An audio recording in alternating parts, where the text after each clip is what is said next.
ਜਥੇਦਾਰ ਝਿੰਡਾ ਵੱਲੋਂ ਬੰਦੀ ਸਿੰਘਾਂ ਦੀ ਰਿਹਾਈ ਲਈ ਜੇਲ੍ਹ ਭਰੋ ਅੰਦੋਲਨ ਸ਼ੁਰੂ ਕਰਨ ਦਾ ਐਲਾਨ।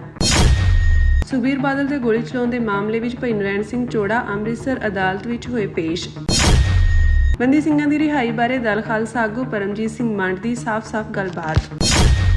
ਕੌਮੀ ਇਨਸਾਫ ਛੇਤੀ ਤੋਂ ਛੇਤੀ ਫੈਸਲਾ ਕਰਕੇ ਜੇਲ੍ਹ ਭਰੋ ਅੰਦੋਲਨ ਸ਼ੁਰੂ ਕੀਤਾ ਜਾਏ ਤਾਂ ਕਿ ਸਰਕਾਰਾਂ ਦੇ ਉੱਤੇ ਦਬਾਅ ਬਣਾਇਆ ਜਾਏ।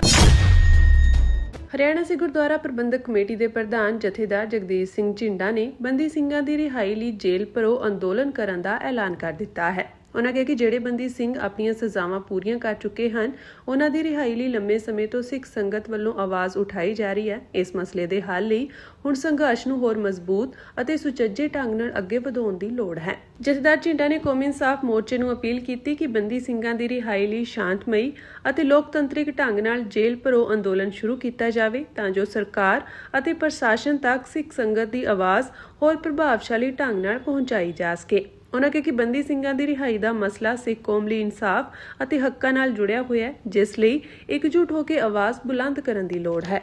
ਆਪਾਂ ਨੂੰ ਜਵਾਬ ਵੀ ਉਸ ਤਰੀਕੇ ਦਾ ਸਰਕਾਰ ਨੂੰ ਦੇਣਾ ਪਏਗਾ ਜਿਹਦੇ ਨਾਲ ਸਰਕਾਰ ਹਿੱਲ ਜਾਏ।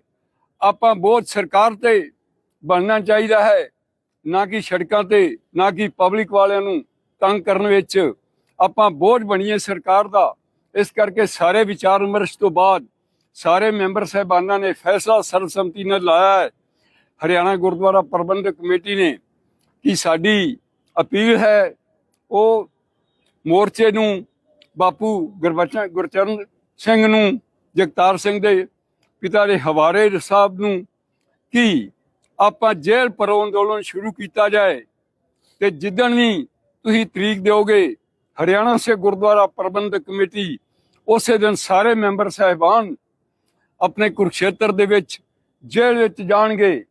ਤੇ ਮੈਂ ਇਹ ਵੀ ਵਾਅਦਾ ਕਰਦਾ ਹਾਂ ਕਿ ਮੈਂਬਰ ਸਾਹਿਬਾਨ ਜਿੰਨਾ ਚਿਰ ਉਹ ਜੇਲ੍ਹ ਵਾਲੇ ਰੱਖਣਗੇ ਉਹਨਾਂ ਚਿਰ ਜੇਲ੍ਹ ਦੇ ਵਿੱਚ ਰਹਿਣਗੇ। ਪਰ ਮੈਂ ਪ੍ਰਣ ਕਰਦਾ ਹਾਂ ਕਿ ਜਿੰਨਾ ਚਿਰ ਬੰਦੀ ਸਿੰਘ ਛੁੱਟੇ ਨਾ, ਮੈਂ ਜੇਲ੍ਹ ਵਿੱਚੋਂ ਬਾਹਰ ਨਹੀਂ ਆਵਾਂਗਾ। ਇਸ ਕਰਕੇ ਇਹ ਸਾਡੀ ਬੇਨਤੀ ਨੂੰ ਪ੍ਰਵਾਨ ਕੀਤਾ ਜਾਏ, ਸਾਡੇ ਸੁਝਾਅ ਨੂੰ ਪ੍ਰਵਾਨ ਕੀਤਾ ਜਾਏ ਤੇ ਕੌਮੀ ਇਨਸਾਫ ਛੇਤੀ ਤੋਂ ਛੇਤੀ ਫੈਸਲਾ ਕਰਕੇ ਜੇਲ੍ਹ ਭਰੋ ਅੰਦੋਲਨ ਸ਼ੁਰੂ ਕੀਤਾ ਜਾਏ ਤਾਂ ਕਿ ਸਰਕਾਰਾਂ ਦੇ ਉੱਤੇ ਦਬਾਅ ਬਣਾਇਆ ਜਾਏ। ਉਹਨਾਂ ਦੇ ਲੰਗਰ ਵੀ ਉਹਨਾਂ ਦੇ ਛਕੀਏ, ਉਹਨਾਂ ਤੇ ਦਬਾਅ ਵੀ ਬਣਾਈਏ ਤੇ ਬੋਲੇ ਸੋ ਨਿਹਾਲ ਦੇ ਅੰਦਰ ਜਕਾਰੇ ਵੀ ਛੱਡੀਏ ਤੇ ਚੜ੍ਹਦੀ ਕਲਾ ਸਿੰਘਾਂ ਦੀ ਹੋ ਜਾਏ ਤੇ ਸਾਡੇ ਸਿੰਘ ਛੇਤੀ ਤੋਂ ਛੇਤੀ ਬਾਹਰ ਆ ਸਕਣ। ਇਹ ਸਾਡਾ ਸੁਝਾਅ ਹੈ। ਪ੍ਰਧਾਨ ਜੀ, ਕੋਈ ਡੈਲੀਗੇਟ ਭੇਜਿਆ ਜਾਏਗਾ ਕੌਮੀ ਇਨਸਾਫ ਮੋਰਚੇ ਦੇ ਆਗੂ ਨੂੰ ਮਿਲਣ ਵਾਸਤੇ? ਹਾਂਜੀ, ਅਸੀਂ 5 ਮੈਂਬਰੀ ਕਮੇਟੀ ਬਣਾ ਕੇ ਇਸ ਮਸਲੇ ਤੇ ਵਿਚਾਰ ਕਰਨ ਵਾਸਤੇ ਛੇਤੀ ਹੀ 5 ਮੈਂਬਰੀ ਕਮੇਟੀ ਡੈਲੀਗੇਟ ਮਿਲੇਗੀ ਬਾਪੂ ਗੁਰਚਰਨ ਸਿੰਘ ਅਤੇ ਉੱਥੋਂ ਦੀ ਮੈਨੇਜਮੈਂਟ। ਕਿ ਸੁਖਬੀਰ ਬਾਦਲ ਮੈਨੂੰ ਦੱਸ ਕੇ ਗਿਆ ਸੀ ਉੱਥੇ ਵੀ ਮੈਂ ਚੱਲਿਆ ਤੇ ਮੈਂ ਅੱਗੇ ਮੈਨੂੰ ਪਤਾ ਲੱਗ ਗਿਆ ਕਿ ਇਹ ਚੱਲਿਆ ਉੱਥੇ ਤੇ ਮੈਂ ਅੱਗੇ ਬੰਦਾ ਤਿਆਰ ਕਰਤਾ। 4 ਦਸੰਬਰ 2024 ਨੂੰ ਸ਼੍ਰੀ ਦਰਬਾਰ ਸਾਹਿਬ ਦੇ ਘੰਟਾ ਘਰ ਦੇ ਬਾਹਰ ਸ਼੍ਰੋਮਣੀ ਅਕਾਲੀ ਦਲ ਦੇ ਆਗੂ ਸੁਖਬੀਰ ਸਿੰਘ ਬਾਦਲ ਤੇ ਗੋਲੀ ਚਲਾਉਣ ਦੇ ਮਾਮਲੇ ਵਿੱਚ ਮੁਲਜ਼ਮ ਨਰੈਣ ਸਿੰਘ ਚੋੜਾ ਅਤੇ ਭਾਈ ਧਰਮ ਸਿੰਘ ਅੱਜ ਅੰਮ੍ਰਿਤਸਰ ਦੀ ਅਦਾਲਤ ਵਿੱਚ ਪੇਸ਼ ਹੋਏ। ਦੋਵਾਂ ਦੀ ਅਦਾਲਤ ਵਿੱਚ ਹਾਜ਼ਰੀ ਦਰਜ ਕੀਤੀ ਗਈ।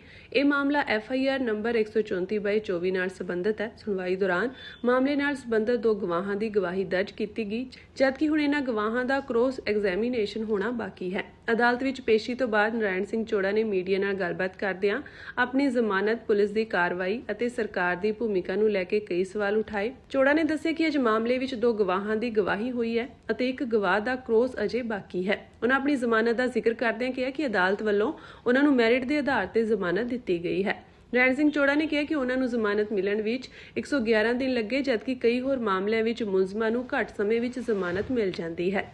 ਉਹਨਾਂ ਕਿਹਾ ਕਿ ਜੇਕਰ ਅਦਾਲਤ ਨੇ ਮਾਮਲੇ ਦੇ ਤੱਥਾਂ ਤੇ ਕਾਨੂੰਨੀ ਪੱਖ ਨੂੰ ਵਿਚਾਰਨ ਤੋਂ ਬਾਅਦ ਜ਼ਮਾਨਤ ਦਿੱਤੀ ਹੈ ਤਾਂ ਜ਼ਮਾਨਤ ਦੇਣ ਵਾਲੇ ਜੱਜ ਤੇ ਸਵਾਲ ਚੁੱਕਣਾ ਠੀਕ ਨਹੀਂ ਹੈ।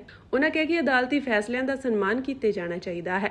ਚੋੜਾ ਨੇ ਪੁਲਿਸ ਅਤੇ ਸਰਕਾਰ ਦੀ ਕਾਰਵਾਈ ਨੂੰ ਲੈ ਕੇ ਵੀ ਕਈ ਸਵਾਲ ਉਠਾਏ। ਉਹਨਾਂ ਕਿਹਾ ਕਿ ਕਈ ਗੰਭੀਰ ਧਾਰਾਵਾਂ ਵਾਲੇ ਮਾਮਲਿਆਂ ਵਿੱਚ ਮੁਲਜ਼ਮਾਂ ਨੂੰ ਅਦਾਲਤ ਵੱਲੋਂ ਰਾਹਤ ਮਿਲਦੀ ਰਹੀ ਹੈ, ਇਸ ਲਈ ਉਹਨਾਂ ਦੇ ਮਾਮਲੇ ਨੂੰ ਵੀ ਕਾਨੂੰਨ ਅਤੇ ਤੱਥਾਂ ਦੇ ਆਧਾਰ ਤੇ ਦੇਖਿਆ ਜਾਣਾ ਚਾਹੀਦਾ ਹੈ। ਅੱਜ FIR 134/2024 ਦੇ ਵਿੱਚ ਸੈਸ਼ਨ ਕੋਰਟ ਦੇ ਵਿੱਚ ਤਰੀਕ ਸੀ। ਉਹ ਤਰੀਕ ਦੇ ਉੱਤੇ ਅੱਜ 3 ਗਵਾਹ ਆਏ ਸੀ, 2 ਗਵਾਹੀਆਂ ਹੋ ਗਈਆਂ ਤੇ 1 ਕ੍ਰਾਸ ਕਰਨ ਵਾਲਾ ਰਹਿੰਦਾ, ਉਹ ਆਫਟਰ ਲੰਚ ਹੋਏ। ਜਦੋਂ ਕਿਸੇ ਦਾ ਦਿਮਾਗੀ ਸੰਤੁਲਨ ਹੀ ਗਵਾ ਜੇ ਤੇ ਇੰਨੇ ਫਲਾਟ ਚ ਆ ਜਾਣ ਤੇ ਉਹਨਾਂ ਨੇ ਇਹੋ ਜਿਹੀ ਸਰਾਸਰ ਝੂਠੀ ਮਨ ਘੜਤ ਤੇ ਲੋਕਾਂ ਦੀਆਂ ਹਮਦਰਦੀਆਂ ਹਾਸਲ ਕਰਨ ਲਈ ਬਿਆਨਬਾਜ਼ੀ ਤੇ ਕਰਨੀ ਹੁੰਦੀ ਆ, ਤੇ ਉਹ ਜਿਹੀ ਬਿਆਨਬਾਜ਼ੀ ਕਰ ਰਹੇ ਆ। ਮੇਰਾ ਉਸ ਕੇਸ ਨਾਲ ਕੋਈ ਸੰਬੰਧ ਨਹੀਂ, ਤੇ ਜਿਹੜਾ ਉਹ ਐਡਵੋਕੇਟ ਭਾਈ ਜਸਪਾਲ ਸਿੰਘ ਆ, ਮੇਰਾ ਉਹਦੇ ਨਾਲ ਉਹੋ ਜਿਹਾ ਸੰਬੰਧ ਆ ਜਿਹੋ ਜਿਹਾ ਗੁਰੂ ਮਹਾਰਾਜ ਦੇ ਹਰ ਸਿੱਖ ਦਾ ਦੂਜੇ ਸਿੱਖ ਨਾਲ ਹੁੰਦਾ। ਪਰ ਮੈਂ ਇੱਥੇ ਬੈਠਾ 1500 ਕਿਲੋਮੀਟਰ, ਉਹ 1500 ਕਿਲੋਮੀਟਰ ਦੂਰ ਬੈਠਾ। ਕਿ ਸੁਖਬੀਰ ਬਾਦਲ ਮੈਨੂੰ ਦੱਸ ਕੇ ਗਿਆ ਸੀ ਉੱਥੇ ਵੀ ਮੈਂ ਚੱਲਿਆ, ਤੇ ਮੈਂ ਅੱਗੇ ਮੈਨੂੰ ਪਤਾ ਲੱਗ ਗਿਆ ਕਿ ਇਹ ਚੱਲਿਆ ਉੱਥੇ, ਤੇ ਮੈਂ ਅੱਗੇ ਬੰਦਾ ਤਿਆਰ ਕਰਤਾ।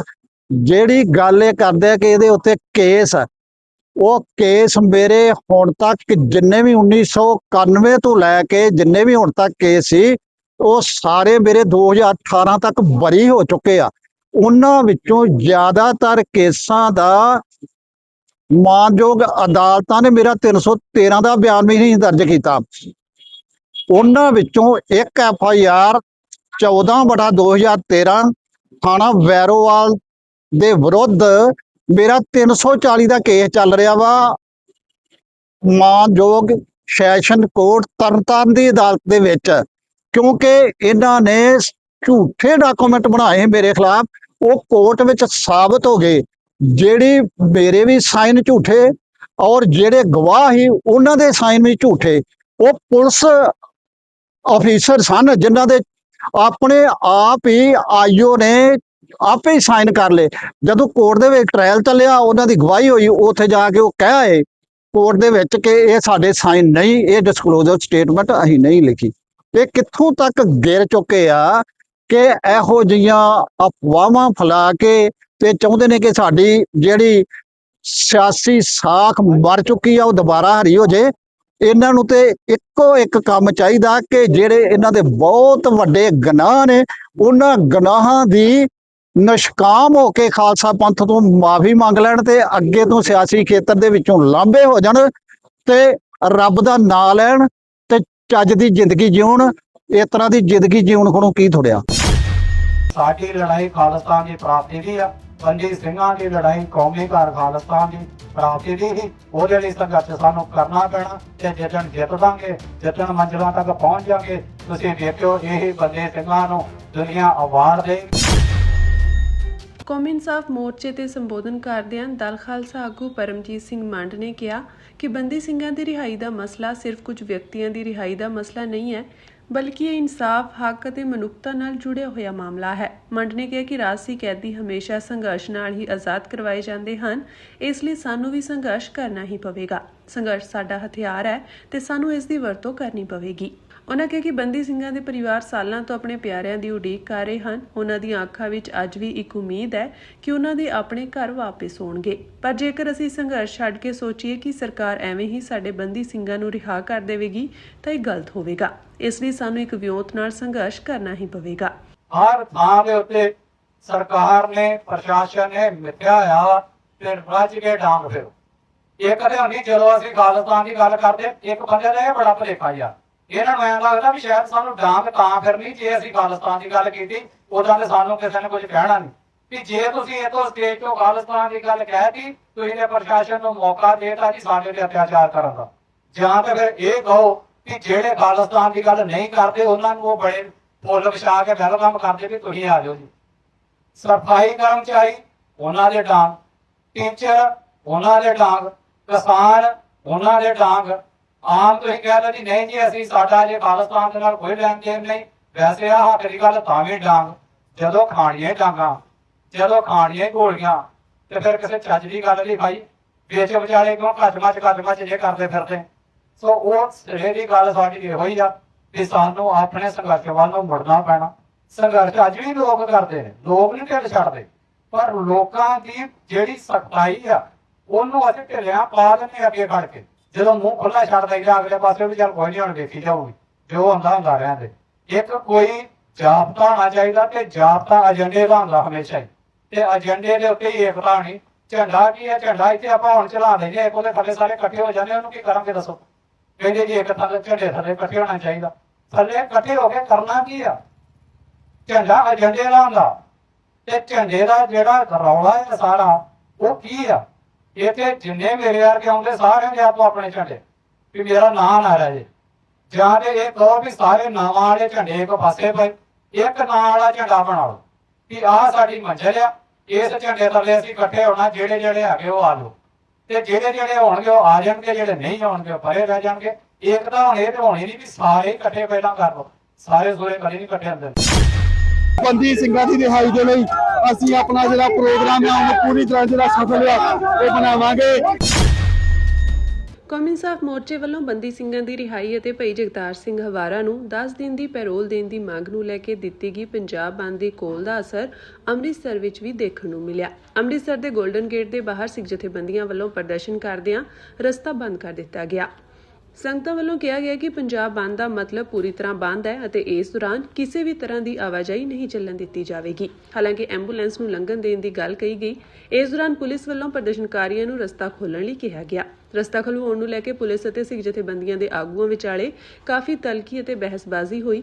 ਇਸ ਦੌਰਾਨ ਪੱਤਰਕਾਰਾਂ ਨਾਲ ਗੱਲਬਾਤ ਕਰਦਿਆਂ ਭੁਪਿੰਦਰ ਸਿੰਘ ਨੇ ਕਿਹਾ ਕਿ ਕੌਮੀ ਇਨਸਾਫ ਮੋਰਚੇ ਵੱਲੋਂ ਬੰਦੀ ਸਿੰਘਾਂ ਦੀ ਰਿਹਾਈ ਅਤੇ ਭਾਈ ਜਗਤਾਰ ਸਿੰਘ ਹਵਾਰਾ ਦੀ 10 ਦਿਨ ਦੀ ਪੈਰੋਲ ਦੀ ਮੰਗ ਨੂੰ ਲੈ ਕੇ ਪੰਜਾਬ ਬੰਦ ਦੀ ਕੋਲ ਦਿੱਤੀ ਗਈ ਹੈ। ਉਹਨਾਂ ਕਿਹਾ ਕਿ ਬੰਦ ਦੌਰਾਨ ਸਿਰਫ ਐਂਬੂਲੈਂਸ ਨੂੰ ਰਸਤਾ ਦਿੱਤਾ ਜਾਵੇਗਾ ਅਤੇ ਬਾਕੀ ਆਵਾਜਾਈ ਬੰਦ ਰਹੇਗੀ। ਅੱਜ ਜਿਹੜੀ ਮੋਰਚੇ ਵੱਲੋਂ ਬੰਦ ਦੀ ਕਾਲ ਸੀਗੀ, ਉਹ ਅਸੀਂ ਆ ਬੰਦ ਜਿਹੜਾ ਸ਼ਹਿਰਾਂ ਦੀਆਂ ਦੁਕਾਨਾਂ ਨੇ ਸਾਨੂੰ ਵਪਾਰੀਆਂ ਨੇ ਪੂਰਾ ਸਮਰਥਨ ਦਿੱਤਾ ਆ, ਤੇ ਹੁਣ ਅਸੀਂ ਆ ਜਿਹੜਾ ਰੋਡ ਆ ਗੋਲਡਨ ਗੇਟ ਵਾਲਾ ਜਾਮ ਕਰ ਦਿੱਤਾ ਆ। ਸਾਡੀ ਗਿਣਤੀ ਥੋੜੀ ਸੀ, ਇਸ ਕਰਕੇ ਆਪਾਂ ਅੱਜ 2 ਰੋਡ ਬੰਦ ਕੀਤੇ ਆ। ਹੁਣ ਥੋੜੇ ਚਿਰ ਤੱਕ ਜਿਹੜਾ ਪੁਲਿਸ ਨੇ ਉਹ ਜਿਹੜਾ ਇੱਕ ਪਾਸੇ ਜਿਹੜੀ ਟ੍ਰੈਫਿਕ ਡਾਇਵਰਟ ਕਰਤੀ ਆ, ਤੇ ਉਹ ਵੀ ਹੁਣ ਆਪਾਂ ਜਿਹੜੀ ਉਹ ਬੰਦ ਕਰਨੀ ਆ।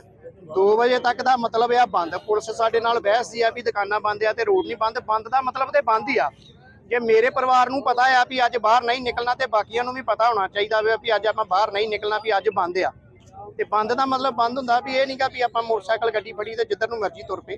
ਤੋ ਇਸ ਕਰਕੇ ਅਸੀਂ ਆ ਜਿਹੜਾ ਗੋਲਡਨ ਗੇਟ ਜਾਮ ਕਰ ਦਿੱਤਾ। ਤੁਸੀਂ ਟ੍ਰੈਫਿਕ ਵੇਖ ਸਕਦੇ ਹੋ, ਸਾਰੇ ਪਾਸੇ ਜਿਹੜੀ ਆ ਉਹ ਬੰਦ ਕਰ ਦਿੱਤਾ ਗਿਆ। ਦੂਸਰਾ ਰਾਹ ਵੀ ਜਿਹੜਾ ਹੁਣ ਆਪਾਂ ਬੰਦ ਕਰਾਂਗੇ।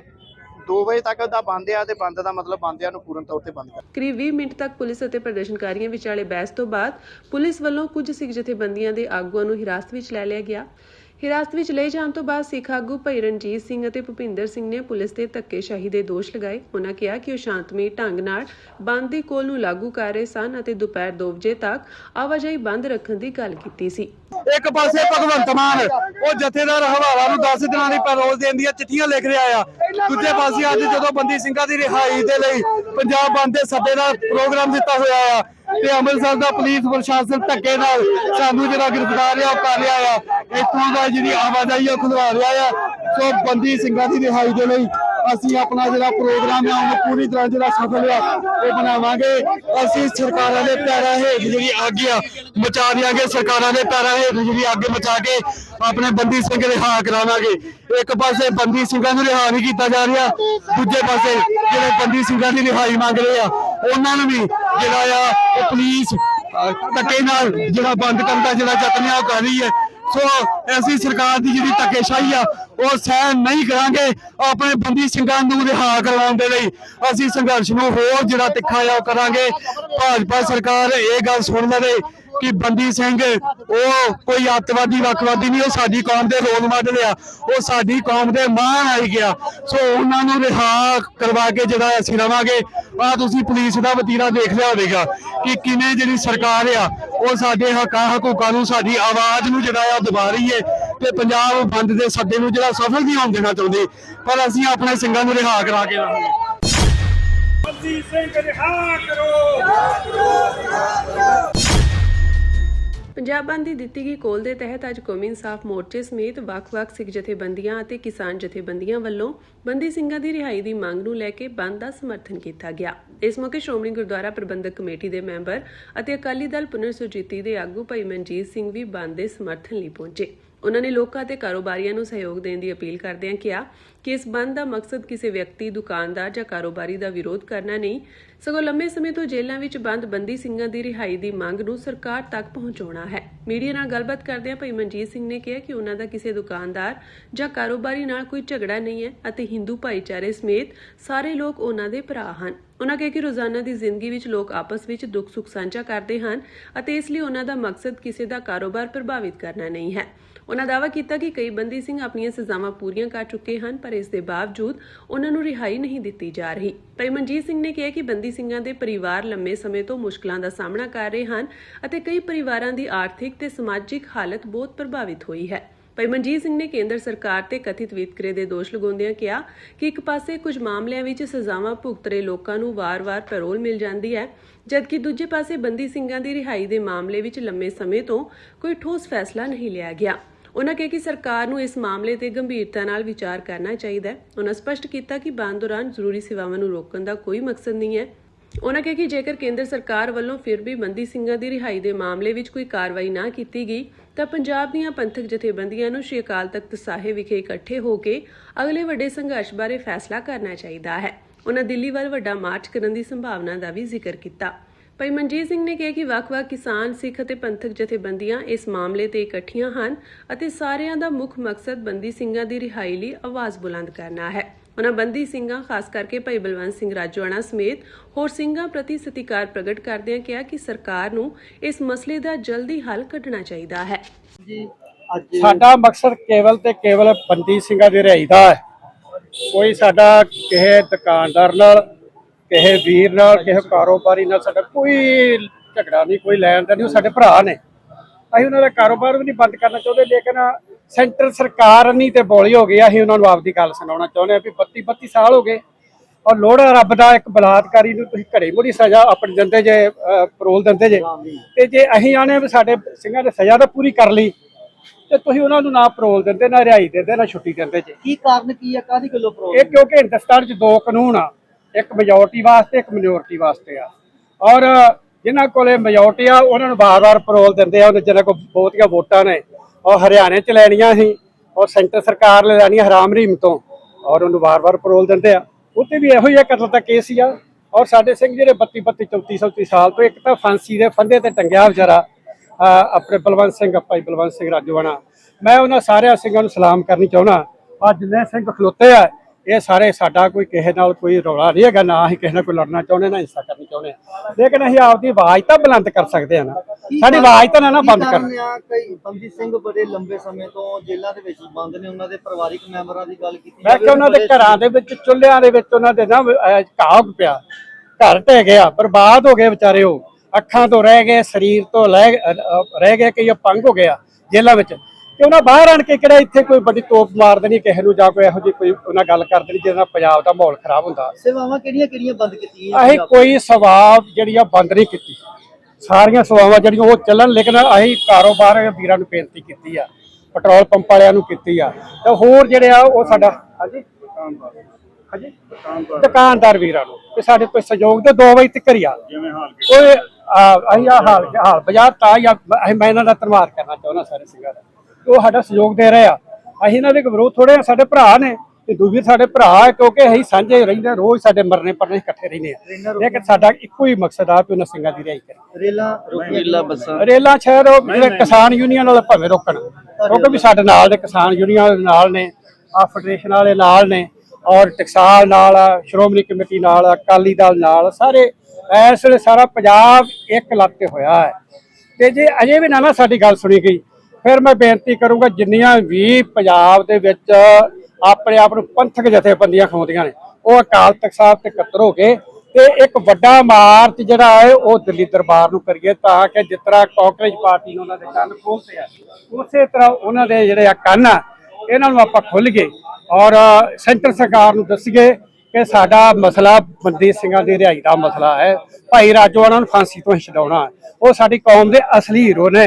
ਅਸੀਂ ਉਹਨਾਂ ਨੂੰ ਸਲਾਮ ਕਰ ਰਹੇ ਹਾਂ, ਅਸੀਂ ਉਹਨਾਂ ਨੂੰ ਆਪਣੇ ਧਾਰਮਿਕ ਔਰ ਉਹ ਜਿਹੜੇ ਆਗੂ ਆ ਉਹ ਵੀ ਉਹਨਾਂ ਨੂੰ ਮੰਨਦੇ ਆ।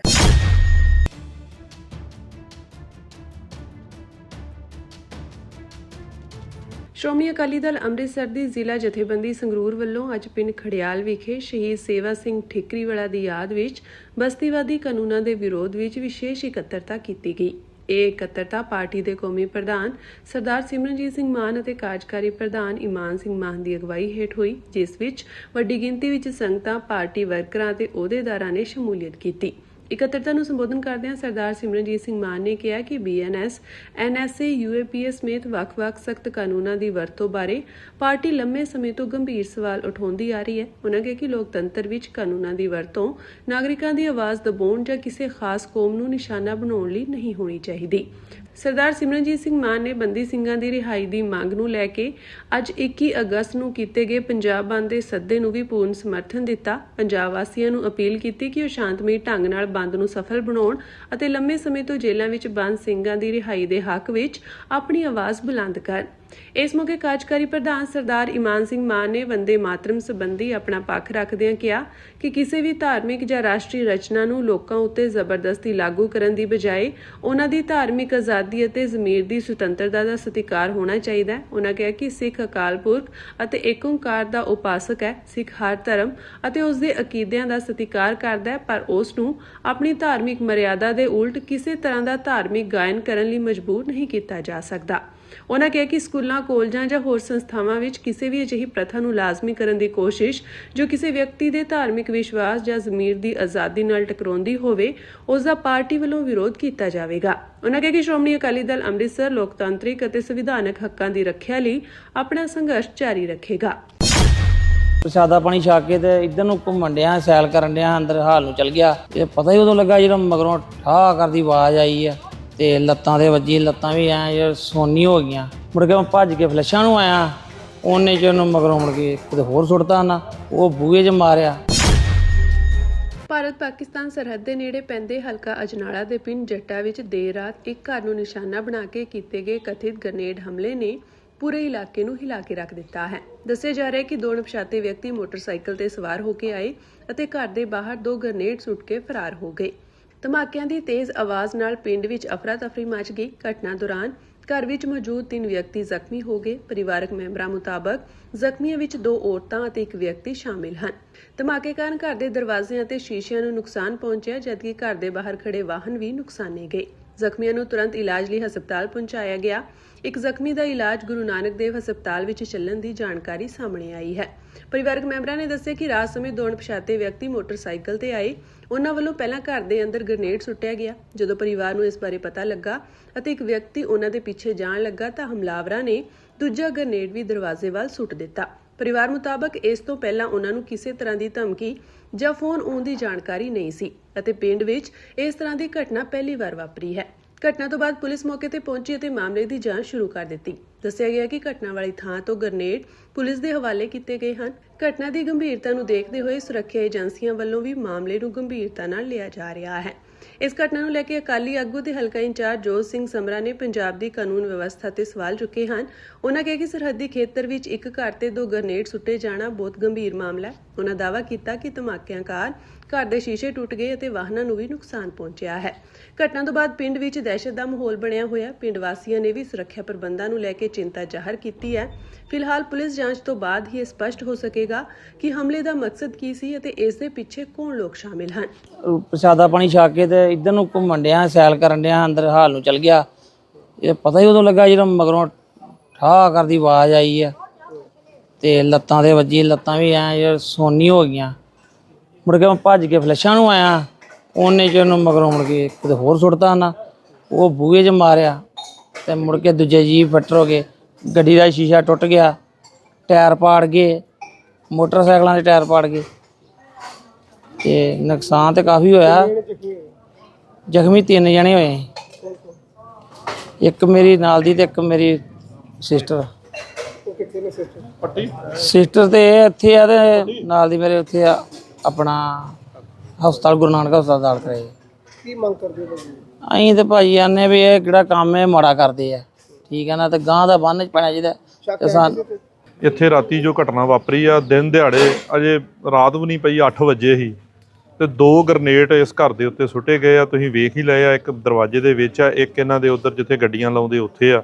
ਗੱਡੀਆਂ ਵੀ ਸਾਰੀਆਂ ਉੱਡ ਗਈਆਂ, ਘਰਾਂ ਦੇ ਸ਼ੀਸ਼ੇ ਵੀ ਟੁੱਟ ਗਏ ਆ ਤੇ 3 ਜੀ ਜਿਹੜੇ ਇਹਨਾਂ ਦੇ ਆ ਫੱਟੜ ਹੋਏ ਆ, ਜਿਹਦੇ ਵਿੱਚ ਲੱਤਾਂ 'ਚ ਵੱਜੀ ਆ, ਕਿਸੇ ਦੇ ਪੇਟ 'ਚ ਵੱਜੀ। ਇੱਕ ਇਹਨਾਂ ਦਾ ਜਿਹੜਾ ਜੀ ਆ ਉਹ ਗੁਰੂ ਨਾਨਕ ਹਸਪਤਾਲ ਦੇ ਬਤੌਰ ਇਲਾਜ ਉਹਦਾ ਚੱਲ ਰਿਹਾ ਉੱਥੇ ਆ। ਵੇਖੋ, ਇਹ ਬੜਾ ਵੱਡਾ ਇੱਕ ਸਵਾਲ ਖੜਾ ਹੁੰਦਾ ਕਿ ਬਾਰਡਰ ਤੋਂ 1 ਕਿਲੋਮੀਟਰ ਜਿਹੜਾ ਪਿੰਡ ਆ ਹਟਵਾ ਰਹਿ ਗਿਆ ਸਾਰਾ। ਤੇ ਇੱਥੇ ਏਡਾ ਵੱਡਾ ਲਾ ਐਂਡ ਆਰਡਰ ਫੇਲੀਅਰ ਆ ਵੀ ਹੁਣ ਤੱਕ ਸਵੇਰ ਦੇ ਇੱਥੇ ਖਲੋਤੇ ਕੋਈ ਮੁਲਾਜ਼ਮ ਕੋਈ ਗੱਲਬਾਤ ਨਹੀਂ, ਇੱਥੇ ਕੋਈ ਹਰਕਤ ਹੈਗੀ ਪੁਲਿਸ ਦੀ। ਏਡਾ ਵੱਡਾ ਘਰ ਦੇ ਉੱਤੇ ਅਟੈਕ ਹੋਇਆ ਹੋਵੇ। ਫਿਰ ਪੁਲਿਸ ਆਈ ਰਾਤ, ਉਹਨਾਂ ਤੋਂ ਪਹਿਲਾਂ ਇੱਥੇ ਫੌਜ ਪਹੁੰਚ ਗਈ ਸੀ ਕਿਉਂਕਿ ਫੌਜ ਦੀ ਗੱਡੀ ਪਿੱਛੋਂ ਵੈਸੇ ਰੂਟੀਨ 'ਚ ਆ ਰਹੀ ਸੀ। ਜਦੋਂ ਉਹਨਾਂ ਨੇ ਵੇਖਿਆ ਵੀ ਇੱਥੇ ਬੰਬ ਚੱਲੇ 2 ਗਰਨੇਡ, ਉਹ ਗਰਨੇਡ ਜਿਹੜੇ ਆ ਉਹਨਾਂ ਨੇ ਇੱਥੇ ਸਾਰੇ ਪੁਲਿਸ ਨੂੰ ਜਿਹੜੇ ਹੈਂਡਓਵਰ ਕਰਤੇ। ਰਾਤੀ ਪਿੰਨਾਂ ਵੀ ਦੇਤੀਆਂ, ਗਰਨੇਡ ਵੀ ਦੇਤੇ, ਤੇ ਉਹ ਆਪਣਾ ਦਵਾ ਦਵ ਸਾਂਭ ਸੂੰਭ ਕੇ ਤੇ ਚਲੇ ਗਏ ਵੀ ਇਹ ਗੱਲ ਦਾ ਰੌਲਾ ਨਾ ਪਵੇ। ਨਾ ਘਰ ਵਾਲਿਆਂ ਨੂੰ ਕੋਈ ਫੋਟੋ ਕਰਨ ਦਿੱਤੀ, ਨਾ ਕੁਝ ਵੀ ਕਰਨ ਦਿੱਤੀ। ਮੈਂ ਸਰਕਾਰ ਨੂੰ ਇਹ ਗੱਲ ਪੁੱਛਣੀ ਚਾਹੁੰਦਾ ਕਿ ਤੁਸੀਂ ਪਰਸੋਂ ਇੱਥੋਂ ਜਿਹੜਾ ਵਿਧਾਇਕ ਆ ਕੁਲਦੀਪ ਸਿੰਘ ਧਾਰੀਵਾਲ, ਉਹ ਜਨਾਲੇ ਦੁਕਾਨਾਂ ਤੇ ਸ਼ਾਮੀ ਫਿਰ ਰਿਹਾ ਸੀ ਵੀ ਆ ਮੇਰਾ ਨੰਬਰ ਲਿਖ ਲਓ, ਜੇ ਕਿਸੇ ਨੂੰ ਲੋੜ ਪਵੇ ਤੇ ਰਾਤ ਕਿਸੇ ਨੂੰ ਕੋਈ ਮੁਸ਼ਕਲ ਆਉਂਦੀ ਤਾਂ ਮੇਰਾ ਨੰਬਰ ਲਿਖ ਲਓ। ਉਹ ਮੁਸ਼ਕਲ ਕਾਹਦੀ ਆਉਂਦੀ ਆ? ਦੁਕਾਨਾਂ ਵਾਲੇ ਦੁਕਾਨਾਂ ਨਹੀਂ ਖੋਲ ਸਕਦੇ, ਲਾ ਐਂਡ ਆਰਡਰ ਫੇਲ ਹੋ ਗਿਆ। ਇਹ ਤਾਂ ਗ੍ਰੇਡ ਤੱਕ ਚੱਲਣ ਡੈ ਪਏ ਲੋਕਾਂ ਦੇ ਘਰਾਂ ਦੇ ਵਿੱਚ। ਇਦੋਂ ਵਾੜੀ ਕੀ ਰਹਿ ਗਿਆ? ਪਹਿਲਾਂ ਥਾਣਿਆਂ ਤੇ ਚੱਲਦੇ ਸੀ ਤੇ ਥਾਣਿਆਂ ਦਾ ਇਹਨਾਂ ਕੋਲ ਕੋਈ ਜਵਾਬ ਨਹੀਂ ਹੈਗਾ। ਅੱਜ ਲੋਕਾਂ ਦੇ ਘਰਾਂ 'ਚ ਚੱਲਣ ਡੈ ਪਏ ਆ। ਹੁਣ ਇਹ ਆਣ ਕੇ ਦੱਸਣ, ਅਜੇ ਤੱਕ ਕੋਈ ਪ੍ਰਸ਼ਾਸਨ ਦਾ ਸਵੇਰ ਦਾ ਦਿਨ ਚੜਿਆ ਆ, ਹੁਣ ਦੇ 10 ਵਜੇ ਚੱਲੇ ਆ, 9-10, ਇਹ ਕੋਈ ਅਜੇ ਤੱਕ ਇੱਥੇ ਮੁਲਾਜ਼ਮ ਜਿਹੜਾ ਇਹਨਾਂ ਦਾ ਨਹੀਂ ਪਹੁੰਚਿਆ। ਸਾਰੇ ਇਲਾਕੇ ਦੇ ਵਿੱਚ ਦਹਿਸ਼ਤ ਦਾ ਮਾਹੌਲ ਆ ਵੀ ਇਹਨਾਂ ਪਰਿਵਾਰ ਵੇਖੋ ਕਿਹਦੇ ਸਿਰ ਤੇ ਇਹ ਪਰਿਵਾਰ ਨੂੰ ਰਾਤ ਦਾ ਛੱਡ ਕੇ ਗਏ। ਰਾਤ ਦਾ ਇੱਕ ਮੁਲਾਜ਼ਮ ਤੱਕ ਵੀ ਨਹੀਂ ਇੱਥੇ ਹੈਗਾ। ਪਿੰਡ ਵਾਲੇ ਆ ਸਵੇਰ ਦੇ ਸਾਰਾ ਪਿੰਡ ਆਣ ਕੇ ਇੱਥੇ ਬੈਠਾ, ਤੇ ਆਹ ਹਾਲਾਤ ਵੇਖੋ ਵੀ ਘਰਾਂ ਦੇ ਵਿੱਚ ਗਰਨੇਡ ਚੱਲਣ ਡੈ ਪਏ ਆ। ਤੇ ਮੈਂ ਸਰਕਾਰ ਨੂੰ ਵੀ ਪੁੱਛਣਾ ਚਾਹੁੰਦਾ, ਡੀਜੀਪੀ ਪੰਜਾਬ ਸਾਹਿਬ ਨੂੰ ਪੁੱਛਣਾ ਚਾਹੁੰਦਾ, ਡੀਜੀਪੀ ਪੰਜਾਬ ਨੂੰ ਵੀ, ਤੇ ਇਹਦਾ ਕੌਣ ਰਖਵਾਲਾ ਸਾਡੇ ਪੰਜਾਬ ਦਾ? ਇਹ ਹਾਲਾਤ ਕਿੱਧਰ ਅੱਜ ਜਿਹੜੇ ਆ ਕਿੱਥੇ ਚਲੇ ਗਏ ਆ ਵੀ ਘਰਾਂ ਦੇ ਵਿੱਚ ਜਿਹੜੇ ਬੰਬ ਚੱਲੇ।